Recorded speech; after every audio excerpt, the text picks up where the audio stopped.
कोई भी मतलब नहीं निकलता है। भगवान के वचन भी ऐसे ही हैं। भगवान की वाणी को अगर समझ लिया, जान लिया कि भगवान के वचन शुद्ध हैं, ज्ञान की ज्ञान से अलंकृत हैं, संसार के परिभ्रमण से मुक्त कराने वाले हैं और अविनाशी मोक्ष मार्ग को प्रशस्त करने वाले हैं, ऐसा हमने जान लिया, समझ लिया। अब ज्ञानी क्या करता है, इसके लिए गुरुदेव ने 18 नंबर की गाथा दी है। एक गाथा पढ़ेंगे।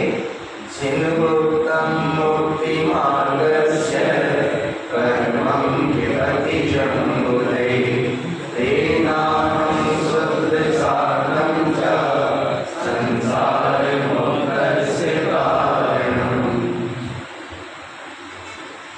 जैनेन्द्र भगवान के कहे हुए मोक्ष मार्ग पर चलकर ज्ञानी जन कर्मों को क्षय करते हैं। क्या करते हैं? क्षय करते हैं। जान लिया कि भगवान ने ये कहा है, उनके वचनों की ऐसी महिमा है, तो उनके बताए हुए कहे हुए मोक्ष मार्ग पर चलकर बुद्धिमान जन, ज्ञानी जन कर्मों को क्षय करते हैं। ऐसा ज्ञानियों का और भगवान की वाणी का परस्पर संबंध है। मार्ग बताने वाले केवल ज्ञानी परमात्मा है और चलने वाले ज्ञानी जन। ज्ञानी जनों को चलना है, भगवान को बताना है। जिस दिन ये ज्ञानी खुद केवल ज्ञानी बन जाएंगे, उस दिन चलना बंद कर देंगे, ये भी बताना शुरू करें। जब तक चल रहे हैं तब तक साधक दशा है। चलना बंद हो गया वो सिद्ध दशा। जब तक चलना है तब तक साधक दशा है, और चलना बंद हो गया माने मंजिल की प्राप्ति कर ली, वो सिद्ध दशा है। एक साधक दशा है, दूसरी सिद्ध दशा है। जब तक चल रहे हैं तब तक साधक है, और पा लिया लक्ष्य, मंजिल उपलब्ध कर ली तो सिद्ध हो गया। ये परस्पर संबंध है। इसलिए तेना हम शुद्ध साधन च, इसलिए मैं शुद्ध की साधना करना चाहता हूँ, शुद्ध का श्रद्धान करना चाहता हूँ, क्योंकि ये श्रद्धान ही संसार मुक्त से कारण, संसार से मुक्त होने में कारण। अद्भुत संबंध बैठा है। एक तरफ ज्ञानी की भावना, भगवान का उपदेश, भगवान के वचनों की महिमा, और ज्ञानी का उन वचनों से संबंध जो उनके बताए मार्ग पर चलकर कर्मों को क्षय करता है। गुरुदेव कहते हैं इसलिए मैं भी उनके बताए हुए उसी शुद्ध तत्व की श्रद्धा और साधना करना चाहता हूँ, क्योंकि ये श्रद्धा और श्रद्धा की साधना ही संसार मुक्त से कारण, संसार से मुक्त होने में कारण है। एक बड़ी बात है कि जीव अनादि काल से संसार में परिभ्रमण कर रहा है। कब से कर रहा है? अनादि काल से। अनादि का मतलब हाँ, जिसकी कोई आदि ना हो, जिसका कोई शुभारंभ ना हो, शुरुआत ना हो, उसे कहते हैं अनादि। और जिसकी शुरुआत हो उसे कहते हैं आदि, सादि, जो भी कहें। जिसका अंत नहीं होता उसे कहते हैं अनंत, और जिसका खत्म हो जाता है, लास्ट खत्म हो जाता है, उसे कहते हैं अनंत, शांत। ऐसा शास्त्र है, समझेंगे इस बात को। कभी किसी दिन जब ये प्रसंग आएगा तो हम आपको बताने की कोशिश करेंगे। तो यहाँ गुरुदेव ने इस जीव की कहानी प्रारंभ की है। अपना लक्ष्य तय कर लिया। देखो, कोई भी ज्ञानी समय दृष्टि साधु है, योगी है, इतने महान ग्रंथ की कोई भी रचना करता है। अकेले कारण स्वामी की ही बात की, कोई भी ज्ञानी आचार्य जब ग्रंथ लिखने बैठते हैं तो उसमें उनका अपना एक दृष्टिकोण होता है। उनका अपना एक निजी दृष्टिकोण होता है। उस दृष्टिकोण के तहत ग्रंथ की रचना होती हुई स्वयं में चली जाती है। अब मंगलाचरण करेंगे, भगवान का स्मरण करेंगे, उनकी वाणी का महत्व बताएंगे, उसका जीवन में क्या प्रयोग है ये समझाएंगे। और अब शुरुआत कर रहे हैं कहाँ से? जहाँ से ये जीव भ्रमण करना शुरू किया है वो समय कहाँ से है? अनादिकाल से। कब से है? अनादिकाल से। अब कैसे भ्रमण कर रहा है, किस कारण से भ्रमण कर रहा है? क्योंकि ज्ञान समुच्चय सार ग्रंथ को देखने का तय किया है। तो ज्ञान समुच्चय सार ग्रंथ होने के कारण यहीं से उन्होंने इस चीज को प्रारंभ किया है। लीजिए एक गाथा पढ़ेंगे 19 नंबर की। अनादिकाल भ्रमणं च पुण्यानं पश्यते वटो ज्ञानं तत्रं विष्णुते कोसि उदयभास्करम्। शायद पीडीएफ आ गई कौन से रूप में? कारण चैतन्य विदिशा वाले। ठीक, कारण चैतन्य विदिशा वाले रूप में आपके मोबाइल में ज्ञान समुच्चय सार ग्रंथ की पीडीएफ आ गई है। आप चाहें मोबाइल खोलकर उसमें से पढ़ सकते हैं, लेकिन मोबाइल से चैतन्य में बात करना, घंटी बजना पूरी तरह से निषिद्ध है। हाँ, एरोप्लेन मोड में डालते हैं और कैप्टन मोड होते हैं, आप समझ लीजिए। जोर से घंटी नहीं आना चाहिए और यहाँ बात करने का पूरी तरह से निषेध है। हाँ चलिए, तो एक गाथा पढ़ेंगे 19 नंबर। बोलिए। अनादिकाल भ्रमणं च पुण्यानं पश्यते वटो ज्ञानं तत्र न तिष्ठन्ते कोसि उदयभास्करम्। बहुत सुंदर, आपने बहुत अच्छे मनोयोग से गाथा पढ़ी। भैया स्वाध्याय करना है, ग्रंथ का स्वाध्याय करना है, समझना है। इसका मतलब है इसलिए मैं, 3 माने इसलिए, अहम माने मैं, इसलिए मैं शुद्ध का श्रद्धान और साधना करना चाहता हूँ, क्योंकि ये श्रद्धान और साधना ही संसार मुक्तस्य कारणम, संसार से मुक्त होने में कारण है। बहुत अच्छा, जो चीज समझ में नहीं आएगा ऐसा ही पूछते चलेगा, समझना है, जानना है ना। अनादिकाल भ्रमणं च पुण्यानं पश्यते वटो। वटु का अर्थ होता है पथिक, बेचारा, अज्ञानी जीव, राहगीर, वटु, वटोगी, ये शब्द के अर्थ हैं कि ये वटु, बेचारा, अज्ञानी प्राणी पुण्यानं पश्यते, तो ज्ञान को देखते हुए, मीन्स तो ज्ञान में रमते हुए, तो ज्ञान में अपना समग्र आचरण बनाए रखते हुए अनादिकाल भ्रमणं च, अनादिकाल से संसार में भ्रमण कर रहा है। कैसे? इस वजह से जो ज्ञान में रम रहा है, वो ज्ञान को देख रहा है, इसलिए ज्ञानम तत्र न तिष्ठन्ते, इसे फिर ऐसी अवस्था में वहाँ ज्ञान स्वभाव दिखाई नहीं देता। कैसे दिखाई नहीं देता? कोसी उदय भास्करम, जैसे उसियारे कीड़े को सूर्य का उदय दिखाई नहीं देता। उसियारा कीड़ा क्या करता है? अपने मुख से धागा निकालता है, बहुत पतला रेसी जैसा, और चारों तरफ घूम घूम कर वो अपने ऊपर ही ऐसा घना आवरण डाल देता है, इतना घना कोश बना लेता है, इतना घना घर बना देता है कि जब वो उसमें घुसता है तो दोपहर के 12 बज रहे हो तो भी उसे सूरज दिखाई नहीं देता, इतना घना घर बना देता। तो जैसे कोश में रहने वाले कीड़े को सूर्य का उदय भास्कर का उदय दिखाई नहीं देता, ऐसे ही अज्ञान और कुज्ञान में रमने वाले बटुक बेचारे अज्ञानी जीव को ज्ञानम तत्र न तिष्ठन्ते, अपना ज्ञान रूपी सूर्य दिखाई नहीं देता, ज्ञान स्वभाव दिखाई नहीं देता। और इस कारण से अनादिकाल भ्रमण च, कब से भ्रमण कर रहा है? अनादिकाल से भ्रमण कर रहा है। कौन सा जीव भ्रमण कर रहा है?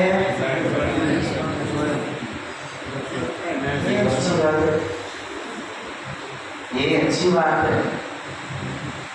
मैं स्वयं कर रहा हूँ ऐसा जानना ये बहुत श्रेष्ठ बात है, क्योंकि इसमें परोमुखी दृष्टि नहीं है कि अज्ञानी जीव कर रहा है या जो जीव को ज्ञान को देख रहा है वो कर रहा है, जिसे ज्ञान सूर्य दिखाई नहीं दे रहा वो कर रहा है। ये सारी चीजें किस पर घटित हो रही हैं? मेरे मैं स्वयं अज्ञान के कारण, ज्ञान के कारण अनादिकाल भ्रमण च, कब से भ्रमण कर रहा हूँ? अनादिकाल से। अब ये क्यों चल रहा है? अनादिकाल से भ्रमण क्यों चल रहा है? देखो ये बात अपन ने समझ ली, बस ऐसे ही अपने से संबंध जोड़कर चलना है। स्वाध्याय का प्रयोजन अपने आप से जोड़कर चलने का है। हमने भगवान की वाणी की महिमा समझ ली और ये भी जान लिया कि ज्ञानी इन्हीं समझकर कर्मों को क्षय करते हैं। तारक स्वामी ने अपना लक्ष्य बनाया कि इसीलिए मैं शुद्ध की साधना करना चाहता हूँ, जिससे कर्मों से मुक्ति का मार्ग है। फिर तय किया कि अज्ञानी जीव तो इसे जानते ही नहीं है, इसलिए अनादिकाल से भ्रमण कर रहा है। तो ऐसा भ्रमण किस कारण से चल रहा है? ये जीव विभिन्न पर्यायों में किस वजह से उत्पन्न होता है, किन किन कारणों से उत्पन्न होता है, इस तथ्य को गुरुदेव ने 20 नंबर की गाथा में बोला। एक गाथा पढ़ेंगे, गाथा नंबर 20। जो भी लोग पढ़ सकते हैं पढ़िए, क्योंकि आप गाथा पढ़ेंगे तो ये शब्द आपके देखने में भी आएंगे और थोड़ा सा भीतर भी एहसास में आएंगे। फिर अपन जब इसका अर्थ समझेंगे तो फिर आपकी आंतरिक चिंतन धारा का या अनुभूति का विषय भी बन सकते हैं। एक गाथा पढ़ना है 20 नंबर की। ज्ञानम पुण्यान लोभेन उद्यमन्नं वचनानि संयुक्तं ज्ञानिकेष्टिना उपपादन्ते पुण्यानं रमते सदा। ज्ञानम पुण्यान योगे, ज्ञान यहाँ जो कहा है ये आत्मा के अर्थ में है, क्योंकि आत्मा ज्ञानमयी तत्व है। ज्ञान है सो आत्मा है और आत्मा है सो ज्ञान है। तो यहाँ जो ज्ञानम शब्द आया है ये आत्मा के अर्थ में आया है। ज्ञानमयी आत्मा पुण्यान ज्योति को ज्ञान के योग से, को ज्ञान के कारण उत्पन्नम स्थान संयुतम, अनेक प्रकार के स्थानों में उत्पन्न होता है और घूमता रहता है, परिभ्रमण करता रहता है। बस यही कारण है कि वो ज्ञान का योग है, इसलिए ज्ञान दृष्टि न उत्पादन्ते, मतलब इसे ज्ञान स्वभाव की दृष्टि उत्पन्न नहीं होती। और क्या करता है? पुण्यानम रमते सदा, हमेशा तो ज्ञान में ही भ्रमण करता है। देखो 3 चीजें, अज्ञान, कुज्ञान, सम्यक ज्ञान। 3 चीजें, अज्ञान, कुज्ञान, सम्यक ज्ञान। एक आदमी कुछ भी नहीं जानता, अंगूठा छाप है, ना मंदिर जानता है, ना धर्म जानता है, ना सिद्धांत जानता है, ना उसे इस प्रकार की कोई समझ है। उसे कोई मतलब नहीं, आप आए तो आप कीजिए, ले आए तो कीजिए, ले आए तो कीजिए। ये क्या है? अज्ञान। ये क्या है? ज्ञान का बिल्कुल भी नहीं होना, अज्ञान। ज्ञान का बिल्कुल भी नहीं होना, इसका नाम अज्ञान। खोटे अर्थ में है, विपरीत अर्थ में है, मिथ्या अर्थ में है। ज्ञान मतलब जान तो रहा है लेकिन खोटा जान रहा है, उल्टा जान रहा है। एक आदमी सीप हाथ में लेकर खड़ा है, नदी के किनारे सीप हाथ में लेकर खड़ा है। रास्ते से एक राहगीर निकला, उससे उसने पूछा, भाई ये क्या है? वो कहता है मुझे नहीं पता। दूसरा आदमी निकला, उससे पूछा, भाई ये क्या है? वो कहता है चांदी। तीसरा आदमी निकला, वो कहता है तुम कुछ कह रहे हो, ये मैं समझ तो रहा हूँ, सीप भी कोई चीज होती है और चांदी भी कोई चीज होती है, लेकिन मैं कह नहीं सकता कि ये सीप है या चांदी है। और चौथा आदमी आया, उसने कहा ये बिल्कुल खरेखर सीप ही है, इसमें कोई संदेह नहीं है। बस ये है। पहला आदमी कह रहा है मुझे कुछ नहीं पता, ये क्या है? अज्ञान। मुझे कुछ नहीं पता, ये क्या हुआ? अज्ञान। ये चांदी है, ये क्या हुआ? ज्ञान। कुछ कह नहीं सकता, ये भ्रम। और सीप ही है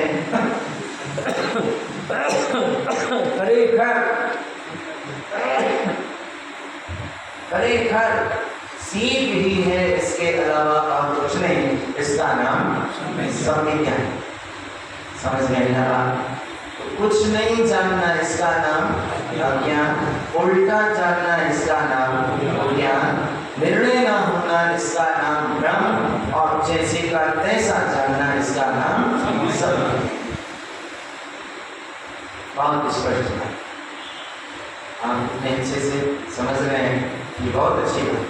मैं आपको जरा भी भारी नहीं लगा, ज्ञान समझ साधने का है, पर इतने रुचि से सुना समझना, ये बहुत खुशी की बात है।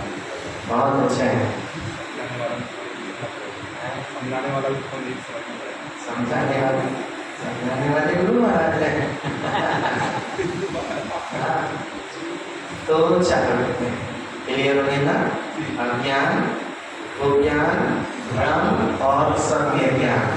तो कुछ नहीं जानना, और जो अक्षर है ये निगेटिव अर्थ में है।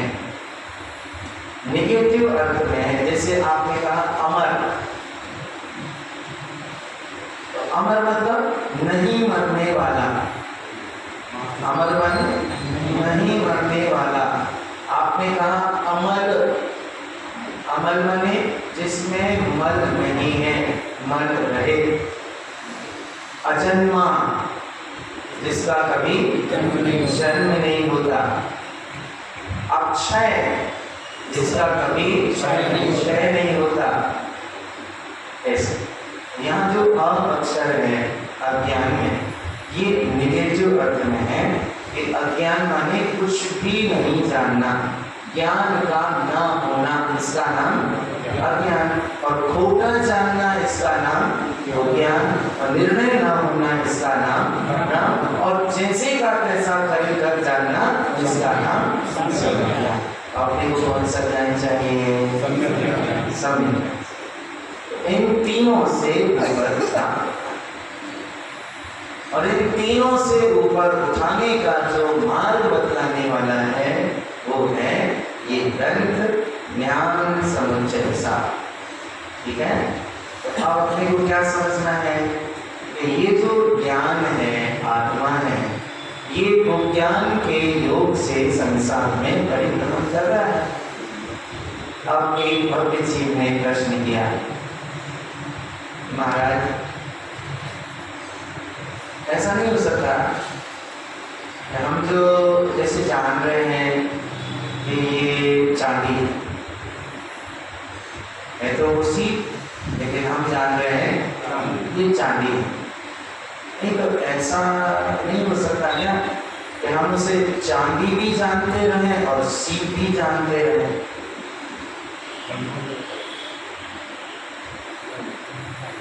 भ्रम तो ये है कि सीप है या चांदी है, इसका निर्णय न होना, इसका नाम भ्रम है। इसको थोड़ा देर के लिए जरा बाहर निकालते हैं। अब अपने पास 2 पॉइंट है, अज्ञान को भी थोड़ी देर के लिए बाहर निकालते हैं। अब बचे अपने पास 2 ज्ञान और सविज्ञान। तो ज्ञान और सविज्ञान। तो ज्ञान में हम जान रहे हैं वस्तु को उल्टा, ये चांदी है, और सविज्ञान कह रहा है कि ये चांदी नहीं है, ये सीप ही है। तो उसने प्रश्न पूछा है कि ऐसा नहीं हो सकता क्या कि मैं इसे जानता रहूं कि ये सीप भी है और चांदी भी है, दोनों ही जानता रहूं, मैं तो क्या नुकसान है? दोनों ही जानता रहूं तो क्या नुकसान है? तो आचार्य पूछते हैं कि तुम तो ऐसी बात कर रहे हो कि मेरे घर में अंधेरा भी बना रहे और उजाला भी बना रहे हैं, क्या नुकसान है? हो सकता है ऐसा, अंधेरा भी बना रहे, उजाला भी बना रहे।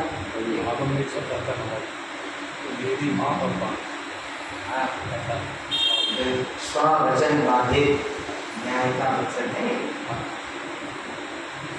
तो 2 काम एक साथ हो सकते हैं क्या? कि घर में दीपक भी चल रहा है और अंधकार भी बना हुआ है। तो आचार्य कहते हैं कि एक समय में ज्ञान की एक ही पर्याय रहेगी, या तो वो अज्ञान की हो, वो ज्ञान की हो, भ्रम की हो, या सविज्ञान की हो। सारी पर्यायें एक साथ नहीं रह सकती। ज्ञान की एक पर्याय वो ज्ञान है तो सविज्ञान नहीं होगा, और सविज्ञान है तो वो ज्ञान नहीं होगा। इस संबंध में कितना अद्भुत उदाहरण दिया है, आप देखिएगा। माने कारण स्वामी को छोड़कर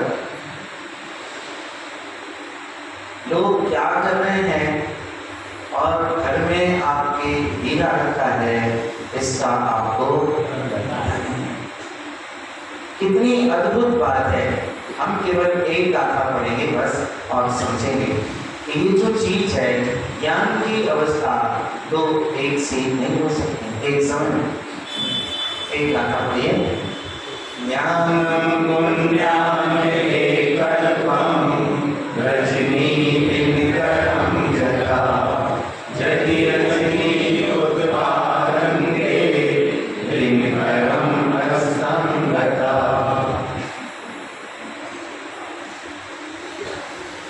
ज्ञानम पुण्याम एकत्वम। भैया आपने पूछा है कि एक समय में मैं उसे सीप भी जानता रहूं और चांदी भी जानता रहूं, माने एक समय में वो ज्ञान भी मेरे साथ बना रहे और ज्ञान भी बना रहे। इसके समाधान में आचार्य कहते हैं ज्ञानम पुण्याम एकत्वम रजनी दिनकरम जटा। रजनी कहते हैं रात्रि और दिनकर कहते हैं सूर्य। ज्ञानम पुण्याम एकत्वम, ज्ञान और विज्ञान का एकत्व ऐसे संभव नहीं है जैसे रजनी और दिनकर, रात्रि और सूर्य। हम आपसे पूछें, रात्रि है अभी तो रात्रि है तो कोई दिक्कत नहीं है, पर सूर्य भी तो रह सकता है ना इसके साथ, नहीं रह सकता। अच्छा, सूर्य बना रहे और रात्रि भी बनी रहे तो एक समय में क्या रहेगा? रात रहेगी या सूर्य रहेगा, रजनी रहेगी या दिनकर रहेगा। दिनकर रहेगा तो रजनी नहीं रहेगी और रजनी रहेगी तो दिनकर नहीं रहेगा। तो ज्ञान ज्ञान और विज्ञान का एकत्व ऐसे संभव नहीं है जैसे रात्रि और सूर्य। यदि रजनी उत्पादन थे, अगर रात्रि उत्पन्न होती है, अगर रात्रि आती है तो कब आती है? दिनकरम अस्तम गता, जब सूर्य अस्त को प्राप्त हो जाता है, जब सूर्य डूब जाता है, सूर्य अस्त हो जाता है, तब जाकर रात्रि आती है। एक पक्ष हुआ, अगला पक्ष, अगली गाथा। यदि रजनी च संपूर्णम उत्पन्नम भानुभास्करम रजनी विलयम जानति ज्ञानम पुण्यान विधीयते। दूसरा पक्ष, एक पक्ष बोल दिया कि रजनी उत्पादन थे, दिनकरम अस्तम गता, रात्रि तब उत्पन्न होती है जब सूर्य अस्त को प्राप्त हो जाता है। अब उसका अपोजिट पक्ष कह रहे हैं कि यदि रजनी च संपूर्ण, घनघोर रात हो, पूरी तरह से रात्रि का अंधकार मचा हो, और उत्पन्नम भानुभास्करम, भानुभास्कर उत्पन्न हो जाए, प्रकट हो जाए, तो रजनी विलयम जानती, रजनी विलय को प्राप्त हो जाती है, रात्रि विलय को प्राप्त हो जाती है। इसी तरह ज्ञानम पुण्यान विलीयते, तो ज्ञान की घनघोर रात हो और ज्ञान का भानुभास्कर उत्पन्न हो जाए, तो ज्ञान के उत्पन्न होते ही वो ज्ञान मिला जाता है। अद्भुत कारण है, कहीं नहीं मिलेंगे, कहीं नहीं मिलेंगे, ये इनके पास। और अभी तो सैंपल चल रहा है, अभी तो सैंपल चल रहा है, अभी तो शुरुआत है, भूमिका तैयार हो रही, आधार तैयार हो रहा है। कहने में तो आप पाएंगे कि आप कुछ कहने के लिए नहीं बचेगा, ये शब्द मौन हो जाए, हृदय की धड़कनें बंद होकर सोचेंगे क्या करना है, बोलने को शब्द नहीं बचेंगे। ऐसा ये ज्ञान समझ ऐसा, और ऐसा एक ही ग्रंथ नहीं है, ऐसे सारे ही ग्रंथ हैं जिनकी विषय वस्तु अपने आप में बिल्कुल स्वतंत्र है। अब जैसे बीच में एक छोटी सी बात बता दूं, विषय से हटके है लेकिन बताने में कोई नुकसान नहीं। तो ज्ञान समुच्चय सार में तो विज्ञान, विज्ञान, सम्यक दर्शन के भेद, अविरति सम्यक दृष्टि का वर्णन, रति का, फिर साधु का, फिर अरिहंत का, सिद्ध का, 5 कर्मियों का, फिर गुणस्थान और के ध्यान और कर्ता स्तर और वर्णमाला, दुनिया भर के विषय में काय में ज्ञान समुच्चय सार। उपदेश शुद्ध सार में कितनी गाथा है? 589। 589 कितनी गाथा है? 500। आप कल्पना कर सकते हैं।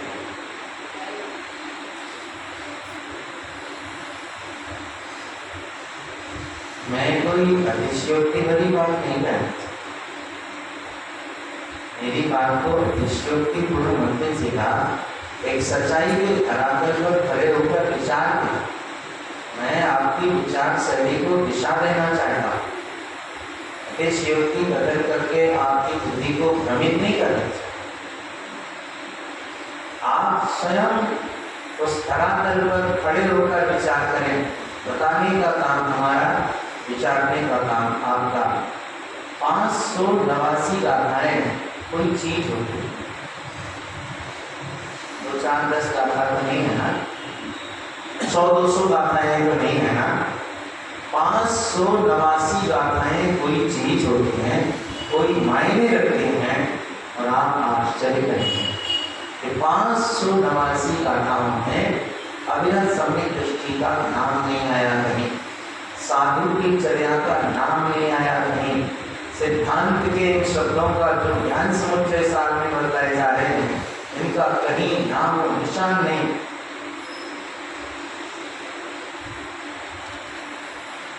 केवल एक साधना, पर्याय से दृष्टि हटाओ, ज्ञान में दृढ़ रहो। इतनी साधना का नाम उपदेश उपदेश। इतनी साधना का नाम उपदेश उपदेश है।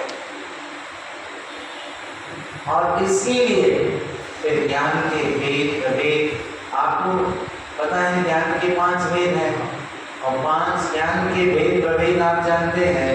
लेकिन कारण स्वामी ने मति ज्ञान के अक्षरों की साधना की, शुद्ध ज्ञान के अक्षरों की साधना की, अवधि ज्ञान, मनन ज्ञान, केवल ज्ञान के अक्षरों की साधना की है, क्योंकि विज्ञान को अक्षर कहना, ज्ञान अक्षर है। जब इसमें थोड़ा बहुत कथन आएगा अक्षर का, नहीं भी आएगा तो अपन किसी प्रसंग में बात करेंगे। अक्षर का मतलब कभी क्षरण नहीं होने वाला। तो पूरा उपदेश शुद्ध सार केवल एक बात पर टिका है कि पर्याय से दृष्टि हटाओ, स्वभाव की दृष्टि बनाओ, ज्ञान भाव में रहो। बस इसी का नाम उपदेश शुद्ध सार है। यही भगवान के उपदेश का शुद्ध सार है। इतनी महान रचना, इतनी विशाल कृति और कोई विषय का वर्णन नहीं है उसमें, गजब की चीज।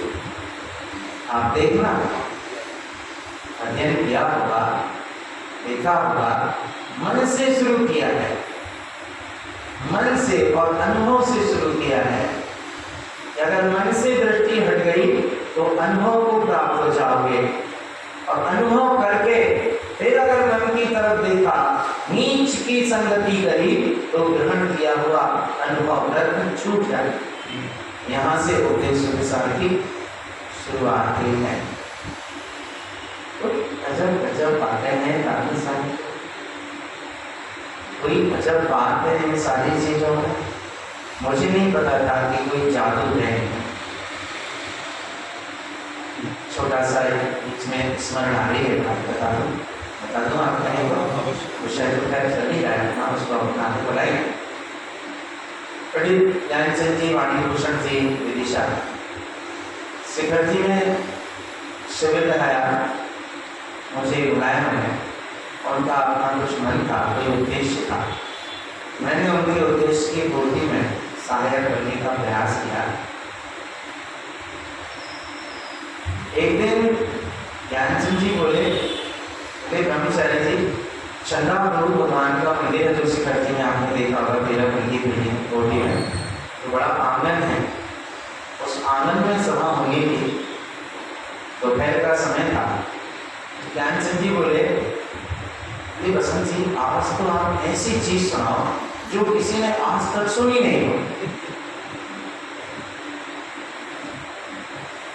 पंडित जी, आपके श्रोताओं की अलग क्षमता हो तो मैं सुनाने को तैयार हूँ, और आप भी हंसने लगे। बड़ी प्यारी हंसी होती थी ज्ञानचंद जी की, बड़ा मधुर स्वभाव और एक अलग ही व्यक्तित्व था। आज उनका नहीं होना बहुत लगता है। दिगंबर समाज का एक आधार स्तंभ व्यक्तित्व था। बड़े प्यारी हंसी बोले, नूरे को भी आप बोल रहे हैं। मैंने कहा जी, मेरे में कोई कमी है क्या, मैं नहीं सुन सकता हूँ क्या? मैंने कहा नहीं, कमी की बात नहीं है, आप सुन सकते हैं, तभी तो आपने हिम्मत करके ऐसी गजब बात कह दी कि बसंत जी ऐसी कोई चीज सुनाओ जो अभी तक नहीं सुनी हो। मैंने कहा मैं ऐसी सुनाऊंगा जो उन्होंने तो सुनी नहीं होगी, लेकिन आपने भी नहीं सुनी, ऐसी चीज सुनाओ। अब अपने पास क्या रखा है, अपन सड़क शांत आदमी, अक्कड़ बाबा, अपने पास क्या रखा है ऐसा सुनाने के लिए? हाँ, यही चीज है जो हमने कभी नहीं सुनी थी, और हमने उसे जनगण बाग लोग बोलना पड़ा। चला प्रभु मंदिर के सामने जनगण बाग लोग बोलना पड़ के करीब 1 घंटे 20 मिनट उसकी व्याख्या कि अज्ञानी कैसा आचरण करता है और ज्ञानी का आचरण कैसा। क्योंकि जनगण बाग लोग बोलना ज्ञानी और अज्ञानी का एक अद्भुत तुलनात्मक वर्णन करने वाला बोलना है। आनंद हुआ उसमें, फिर हमने टीम लगाई, समय साल की, परमात्म प्रकाश की, अध्यात्म रस की, क्योंकि ये सारे ज्ञानी महापुरुष हुए हैं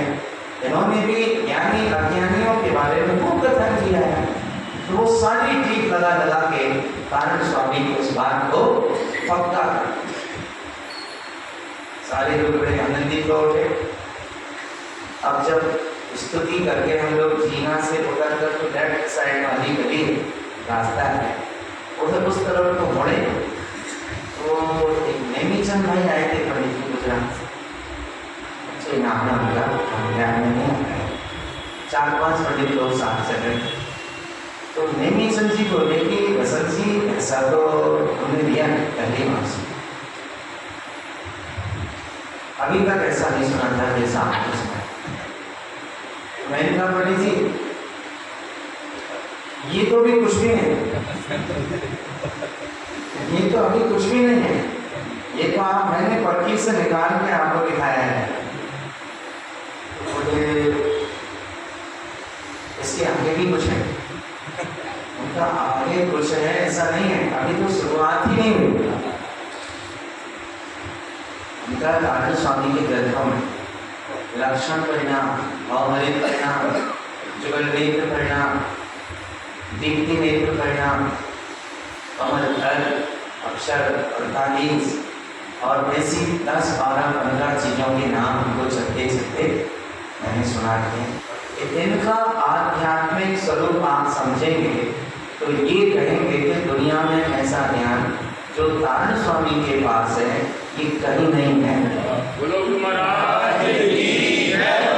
जैसे ही मैंने ये कहा आपको तो एकदम ऐसे हो गए जैसे पगले हाथ से गए हैं, ऐसा भी कहा है, ऐसा भी कहा है, ऐसा भी कहा है क्या, ऐसा भी हो सकता है क्या। मैंने कहा आप धैर्य रखो, धीरज रखो, मैं अगले बार अंदर को ग्रंथ लेकर आऊँगा। हम दिनों ये मोबाइल और ये सब चीज़ें नहीं, कोई पीडीएफ होने का सवाल नहीं था, ग्रंथ का ही सहारा चलता था। लेकिन बाद में काफ़ी चर्चाएं हुई और इनकी कद्र अगर कोई कर सकता है तो जानकार आदमी हो सकता है। जो समझदार है वे ही इनकी कीमत कर सकते हैं, फिर वे साधु हों, विद्वान हों या जो भी। हमने 1996-97 हमारे भाई पंडित विजय दोही जी, भाई प्रवीण भोपाल, राजेंद्र सेवक भोपाल और 2-3 लोग सहयोगी, इन सबके सहयोग से अध्यात्मवाणी ग्रंथ 50 जगह भिजवाई जगह पर समान। आज भी वो उन मंदिरों में रखे हुए हैं, पढ़ने वाले पढ़ते होंगे, नहीं पढ़ने वाले उठा के तरफ रख देते होंगे। ये तो अपनी अपनी श्रद्धा का विषय है, लेकिन जो जानकार हैं वे इसकी कीमत करते। तो मेरे कहने का आशय ये है कि ये चीज जो आप यहाँ सुन रहे हैं ये आप आगम से पढ़कर कह सकते हैं कि श्रद्धा गुण की 2 पर्याय एक साथ नहीं रह सकते, ज्ञान गुण की 2 पर्याय एक साथ नहीं रह सकते। तो ज्ञान की पर्याय का ज्ञान की पर्याय में और ज्ञान की पर्याय का ज्ञान की पर्याय में अत्यंत भाव है, अतत भाव है, ऐसा आप आगम से पढ़कर कह सकते हैं। लेकिन प्रैक्टिकली ऐसा लिखा हुआ आप कहाँ पाएंगे? विज्ञान और कुज्ञान का एकत्व, ये 2 पर्याय एक साथ होना ऐसा कठिन काम है जैसे सूर्य और रात्रि। अगर रात्रि पैदा होगी तो दिन कर्म अस्तम गता, सूर्य अस्त को प्राप्त हो जाने पर ही रात्रि आएगी।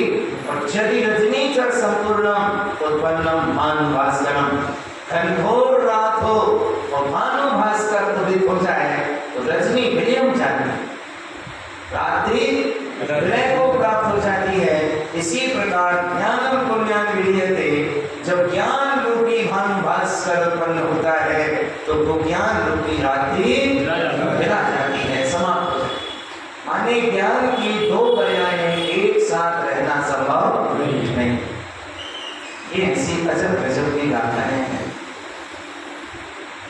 तो ये एक दृष्टि है कि जहाँ राम है तुलसीदास ने लिखा है, ऐसी ही आशय की बात है कि जहाँ राम तहाँ काम नहीं, जहाँ राम तहाँ काम नहीं, जहाँ काम नहीं राम, जहाँ काम तहाँ राम नहीं, और जहाँ राम नहीं काम, और तुलसी संग न रह सकहीं, रवि रजनी एक थाम। रवि रजनी, रवि माने सूर्य और रजनी माने स्वयं यही की एक बात है। राम और काम का अगर एक अर्थ कर रहे हैं तो ज्ञान और विज्ञान का ही आशय निकल रहा है। तुलसी संग न रह सकहीं, रवि रजनी एक थाम। रात्रि और सूर्य एक स्थान पर नहीं रह सकते, इसी तरह ज्ञान और विज्ञान एक स्थान पर एक साथ नहीं रह सकते। ज्ञान की एक पर्याय एक समय में हिंद, एक समय में काम।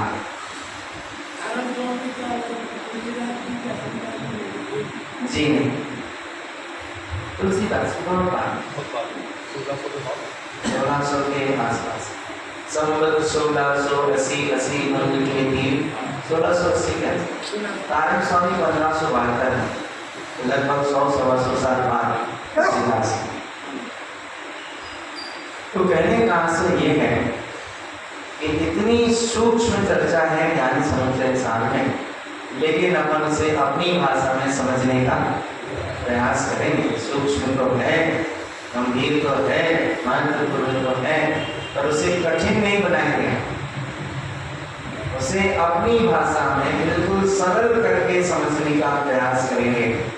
अभी जैसे ये प्रसंग चल रहा है, कल इसे पूरा करेंगे और कल एक नया विषय प्रारंभ होने वाला है, अद्भुत विषय प्रारंभ होने वाला है, जहां से आपको लगेगा कि ज्ञान समुच्चय सार क्या है। प्रसंग प्रारंभ होने वाला है सम्यक् के 10 प्रश्नों का। सम्यक् से संबंधित 10 प्रश्न, एक श्लोक में 10 प्रश्न होंगे, 3 श्लोकों में समाधान होगा। एक मंदाक्रांता में प्रश्न होंगे, 3 श्रद्धरा छंदों में समाधान होंगे। और ये नहीं कि प्रश्न इधर है तो उत्तर 8वें नंबर पर, ये नहीं कि प्रश्न दूसरे नंबर पर है तो उत्तर 6वें नंबर पर है, नहीं। जिस क्रम से प्रश्न है मंदाक्रांता में, उसी क्रम से उत्तर है श्रद्धरा में। ये गजब का प्रयोग नारायण स्वामी ने किया था, जो ज्ञान समुच्चय सार में उन्हें देखकर हम सारे जीवों पर बड़ी कृपा की, करुणा, उपकार की। जितना समझ सकेंगे समझने का प्रयास करेंगे, और समझ में नहीं आएगा तो उनके ऊपर छोड़ देंगे। हाँ, ये अपन नहीं जानते, आप जान लो, जो कुछ होता हो उसको बताओ। जितना अपन समझ सकेंगे, अपनी जितना बजट है, अपनी जितनी क्षमता है, अपनी जितनी पात्रता है और छोटी मोटी अल्प सी बुद्धि है, उतना अपन समझने की पूरी कोशिश करेंगे। लेकिन नहीं आएगा तो अपना डंडा बीच में बिल्कुल भी नहीं लगाएंगे। हम आपसे साफ कह देंगे, भैया इस विषय में हमें जानकारी नहीं है, आप कुछ। कल हम इस विषय को पूर्ण करेंगे, ज्ञान और अज्ञान की, विज्ञान की एकता वाले बिंदु को, और कल ही इस विषय की शुरुआत करेंगे। आप उन 10 प्रश्नों को नोट कर लीजिए और नोट दिया करें कि बोर्ड पर कुछ लिखने की, अगर बोर्ड पर वो लिखा जाए तो और अच्छा है, तो सबको याद हो जाएंगे। प्रश्न भर लिखा जाए, उत्तर की बात के वक्त बाद में समझें। दृष्टि अपने ज्ञान स्वभाव की बनाएं, अपने जीवन को ज्ञान के अज्ञान के अंधकार से बचाएं, ज्ञान के प्रकाश में जीवन जिएं। यही श्री गुरु का हम सबके लिए मंगल सत्य। बोलिए शिव महाराज की जय, ज्ञान समुच्चय सार राज की जय।